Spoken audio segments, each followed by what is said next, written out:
So this video is a clear example of one of the most effective techniques you can use when someone makes a blatantly false claim. Literally, as a white cis man in America, he can get away with murder, and he did. To help get to the truth, I call this the blank slate. She walks up and starts to speak with the student. Which executive order can you point to and say, this one I'm most worried about? And the response is pretty remarkable. The civil rights movement being neglected, basically, just overturned entirely. Okay. And according to the student, Trump has passed an executive order that allows discrimination and has overturned the civil rights movement. Right here, she could say, well, that's not true. You're wrong, but she doesn't. Was that one of his executive orders, like overturning the civil rights movement? Yes, on day one. Okay. She clarifies it. So this is what you're saying. Can you tell me more? I'm not familiar with that, because obviously I'm not familiar with that because it doesn't exist. I honestly have not heard about that one. What was it called? I'm not sure exactly what. Like overturning, like no more civil rights? Was it? I don't know. It wasn't just a slip of the tongue. No, this is genuinely what you believe. So you clarify that, and it puts them at ease.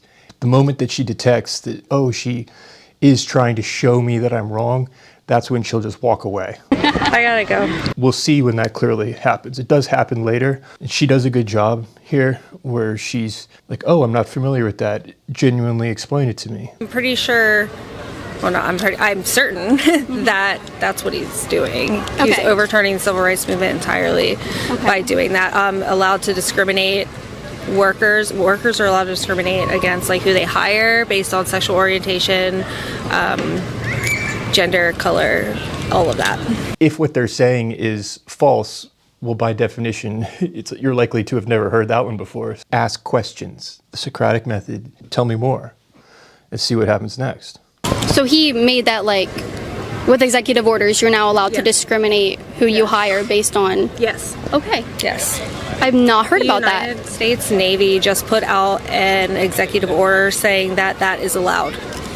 And that they are allowed to basically not prosecute, but dismiss people based on that. She's referring to the removal of DEI, which is completely different than what she's describing here. They then move into this conversation around illegal immigration. But I do know that the Biden administration let in a ton of people, especially criminals, and especially the person who murdered Laken Riley. And this conversation around committing crimes is what triggers the claim that, well, white cis men are the ones committing crimes. They kind of lost their ability to be on our soil if they're going to commit crimes against people that are living here and that are citizens.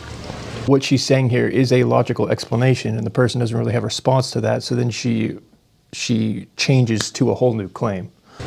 I don't believe that for a second. Okay. Do you know the rates of the serial killers that happen in our country? They're all white men. She pivots to serial killers from that, which is an interesting pivot, and that leads into Kyle Rittenhouse. She makes the claim that cis white men can essentially get away with murder. So most serial killers, how would you define a serial killer? Or just, mass murders in general. Yeah, most of those are committed by gangs, and most gang members are not white. The majority of crimes are not committed by serial killers. The majority of gun violence are not committed by school shooters even. These are terrible, sensational stories that captures the media's attention and the nation's attention, which leads to this narrative. If you're talking about in a social setting, schools, churches, all of that that's happened in the last few years, they're all white men. And Kyle Rittenhouse. Mm-hmm. And that leads into where I think this gets really interesting. He should be in prison. For what? What's the evidence for that? What's the logic for this? Are you serious? I'm dead serious. What should he be in prison for? He was found not guilty, and he used self-defense to save his life from a person who already has a record of murdering somebody else. What should he be in jail for? Why was he there in the first place? This is remarkable logic because we can make the analogy of a woman goes to a party perhaps that was unwise to go to and she gets assaulted at that party. Are you going to blame the woman for the assault for putting herself in that position? Well, no, that's victim blaming. But that's essentially what you're doing right here. He was defending his property, and he was helping his friends defend their properties. It wasn't his property. His mom dropped him off. She reverses that logic. Okay, so your claim is that it's people being where they should not be, but that applies to the protesters. So why were the BLM rioters there? Why wouldn't they be? Why would they be? It's not their property. it doesn't matter. Okay, so it matters that Kyle's there, so he had no reason to be there because he doesn't own any property. They weren't aggressive. He had to shoot them to defend his life because they chased him with a gun. That didn't go well. They weren't aggressive. There was a shooting that occurred. He was attacked on video. He's a white man. I'm sure he did. And he got away with it. Love that for him. Okay, so the claim is that you will get away with it if you're a white man. No, he didn't get away with anything because he didn't do anything wrong. But what's him being white have to do with it? Everything. Can we get a bit more specific? Explain. Literally, as a white cis man in America, he can get away with murder, and he did. Now, this is where we move away from the blank slate method to she starts to confront her here. No, he was found not guilty, and he defended his life against another white man. I don't believe that for a second. Do you think if someone's chasing you and saying, get him with a gun... It's on video. Were you there? No, I wasn't. Okay. I wasn't. It's funny that you're telling me I need all these standards to make an opinion, but you also have opinions, and neither of us were there. So she's pointing out the hypocrisy that you're not playing by the rules that you expect me to play by.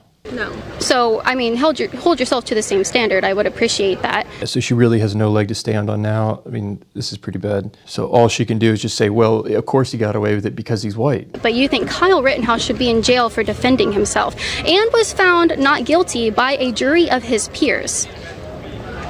I'm sure he was found not guilty. He's a white cis man in America. This is how we use stories to override logic. I think a wise move here would be to ask for another example. What other evidence do you have of white men getting away with murder? Cis white men too, which is interesting. However, no, I don't believe that undocumented humans should be arrested and picked up and deported. Well, I told you again, that's not what's happening. It's just because you're undocumented doesn't mean you're being rounded up. If you've committed a crime, the executive order is about criminal aliens, people who entered the country illegally and then committed a further crime are being deported because Being Biden here is a crime in itself. That is enough of illegally. a crime. I agree with you. That's enough of a crime for them to be arrested. But that's not what they're doing. You could make the claim here, okay, but what about the student at Tufts who was arrested because of the position on Palestine, protesting? Does that fall within crime? Okay, freedom of speech. I get that, fine. But that's a whole nother conversation. You're making a wild claim here that white cis men have legal impunity and are running amok in America, committing the majority of crimes. But it's happening. That's not what they're doing. It's happening. There is no one that's been deported by the Trump administration in the last week that has just been deported because they've, I agree with you, committed the crime of coming in here illegally. There's no one. There's no one. They've only been deported if they have a criminal track record or if they commit a crime and get picked up by the police and are deported or charged with the crime. They get sent to ICE and then they're deported. And this is what the shutdown looks like. She's just at a loss. Okay. I gotta go. And all she can do at this point is to walk away. So in summary, this is really effective because you can come at any conversation without prior knowledge and just analyze the incoming information by asking questions, which puts the other person at ease because they feel like you're not just playing to win, you're not, because your pursuit is truth. And if they can sense that genuinely, they're more likely to engage in the conversation and follow the logic. This is one of the most effective ways to approach conversations like this.